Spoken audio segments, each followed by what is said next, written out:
आज हम स्टार्ट करने वाले हैं जियोग्राफी का चैप्टर नंबर 1, वो भी क्लास 8 का। हम स्टार्ट करने वाले हैं जियोग्राफी का चैप्टर नंबर 1, जो कि है रिसोर्सेज। ओके, तो रिसोर्सेज से आप क्या समझते हैं? रिसोर्सेज मतलब ऐसी चीज़ें जिनका कोई यूज़ हो, जिनकी कोई नीड्स हो, जिनका कोई वांट्स हो, उसको हम कहते हैं रिसोर्सेज। यानी कि जिन चीज़ों की कोई एक यूजेस हैं उनको हम कह देंगे रिसोर्सेज। ओके, अब हम इसकी डेफिनेशन देखते हैं। Resources refers to all the materials available in our environment and help us to satisfy our needs and wants. Definition के हिसाब से रिसोर्सेज वो मटेरियल्स हैं जो हमारे एनवायरनमेंट में अवेलेबल होते हैं और वो हमें मदद करते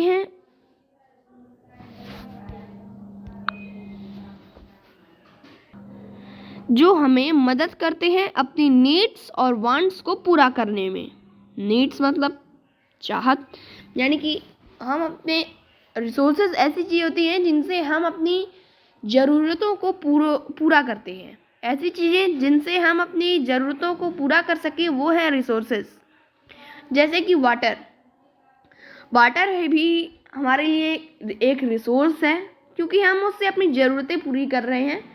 ज़रूरत मतलब कौन सी ज़रूरतें पूरी कर रहे हैं? अगर वाटर नहीं होता तो हम क्या सरवाइव कर पाते हैं? नहीं कर पाते।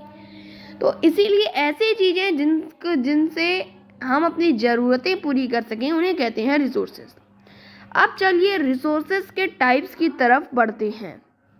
तो रिसोर्सेज के 3 टाइप्स होते हैं, नेचुरल, ह्यूमन मेड और मैन मेड। समझिए?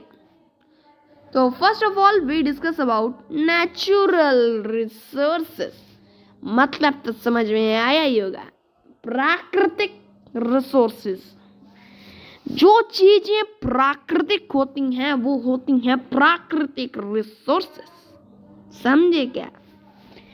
यानी कि those resources that are drawn directly from the nature and used without much modification are called natural resources। यानी कि ऐसे रिसोर्सेज जिनको हम जो कि हमें डायरेक्टली नेचर के द्वारा मिलते हैं और उनमें हम कुछ थोड़ी मोड़ी मॉडिफिकेशन करके यूज करते हैं, उन्हें हम कहते हैं नेचुरल रिसोर्सेज। ओके, अब नेचुरल रिसोर्सेज के एग्जाम्पल्स देखते हैं। तो नेचुरल रिसोर्सेज मतलब कि वाटर भी आपका नेचुरल रिसोर्सेज, सॉयल भी आपका नेचुरल रिसोर्सेज। जैसे कि एक एग्जांपल लेते हैं सॉयल का। सॉयल भी एक नेचुरल रिसोर्स है। ओके, अब हम इसमें मच मॉडिफिकेशन करके इसका यूज़ करते हैं। जैसे कि मच मॉडिफिकेशन मतलब कि सॉयल में हम कुछ चीज़ें बो देंगे जिससे कुछ ग्रो करेगा। मान लिया मैंने गेहूँ बो दिया और मैंने बोया, उसके बाद ये हुआ ना मॉडिफिकेशन, हमने सॉयल का मॉडिफिकेशन करके उसको यूज़ किया। तो ये है नेचुरल रिसोर्सेज। अब चलिए नेचुरल रिसोर्सेज के भी टाइप्स को देखते हैं। और नेचुरल रिसोर्सेज से आप ये समझ सकते हैं कि ऐसी चीज़ें जो नेचुरल होती हैं और उसमें मच मॉडिफिकेशन करके हम यूज़ करते हैं, उसे कहते हैं नेचुरल रिसोर्सेज। अब types of natural resources, these are divided on the basis of their origin, development, usability, renewability and distribution। यानी कि जो नेचुरल रिसोर्सेज होते हैं वो इन चीज़ों पे डिवाइडेड होते हैं। किन चीज़ों पे? ऑरिजिन, डेवलपमेंट, यूजेबिलिटी, रिन्यूएबिलिटी और डिस्ट्रीब्यूशन।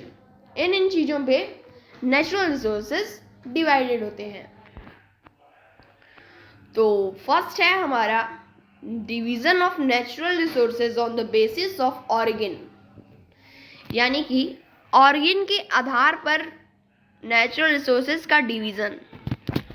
तो डिवीज़न ऑफ ऑर्गन के हिसाब से हमारे दो टाइप्स होते हैं नेचुरल रिसोर्सेज के, जो कि हैं बायोटिक रिसोर्सेज और अबायोटिक रिसोर्सेज। अब बायोटिक रिसोर्सेज क्या होते हैं और अबायोटिक रिसोर्सेज क्या होते हैं? दिला। तो बायोटिक रिसोर्सेज वो होते हैं जो कि लिविंग थिंग्स होते हैं। ऑल द लिविंग थिंग्स, जैसे कि यहाँ पे डेफिनेशन भी है, all the living things are included in biotic resources. Okay, यानी कि जो भी लिविंग थिंग्स होती हैं इस पूरे वर्ल्ड में, उन्हें हम कहते हैं बायोटिक रिसोर्सेज। लिविंग थिंग्स मतलब ह्यूमन बींग्स, एनिमल्स, प्लांट्स, ये सब हैं बायोटिक रिसोर्सेज। ओके, अब है अबायोटिक रिसोर्सेज। अब अबायोटिक रिसोर्सेज क्या होते हैं? आई थिंक आपका बायोटिक रिसोर्सेज क्लियर हो गया होगा, तो अब हम अबायोटिक रिसोर्सेज की तरफ बढ़ते हैं। तो आई थिंक आपका क्लियर हो गया होगा बायोटिक रिसोर्सेज। तो एक क्वेश्चन पूछते हैं, जो लॉयन जो है ये बायोटिक है या अबायोटिक है? इसका आंसर मुझे कमेंट में चाहिए। ओके, नेक्स्ट है abiotic resources. Abiotic resources are non living things. These are also known as inorganic और नॉन लिविंग रिसोर्सेज। यानी कि हम अबायोटिक रिसोर्सेज को नॉन लिविंग भी कहते हैं और इनऑर्गेनिक रिसोर्सेज भी कहते हैं। अब अबायोटिक रिसोर्सेज होते क्या हैं? Abiotic resources are non living things. These are also known as inorganic और लिविंग। वही बात है कि मतलब कि अबायोटिक और बायोटिक था तो लिविंग रिसोर्सेज थे, लिविंग थिंग्स थे। अब अबायोटिक है, उसी का अपोजिट है, तो अपोजिट तो होगा ही ना, मतलब कि तब वहाँ पे लिविंग थिंग्स होते थे तो यहाँ पे हो जाएगा नॉन लिविंग थिंग्स, जैसे कि टेबल, चेयर, डोर्स, विंडो, ये सब क्या है? Abiotic resources. तो आई थिंक बायोटिक और अबायोटिक रिसोर्सेज क्लियर हो गया होगा। तो चलिए मिलेंगे अगले पार्ट में, जिसमें हम बताएंगे कि डिवीज़न ऑफ, मतलब कि इसका अगला पार्ट बताएंगे division of natural resources on the basis of stages of development and usability. Okay, चलिए मिलते हैं अगले वीडियो में। और ये हमारा जो चैनल है, ये इससे हम गेमिंग वीडियोस भी डालेंगे और कुछ मतलब कि कुछ लॉजिकल वीडियो भी डालेंगे। तो please subscribe it. What are you waiting for?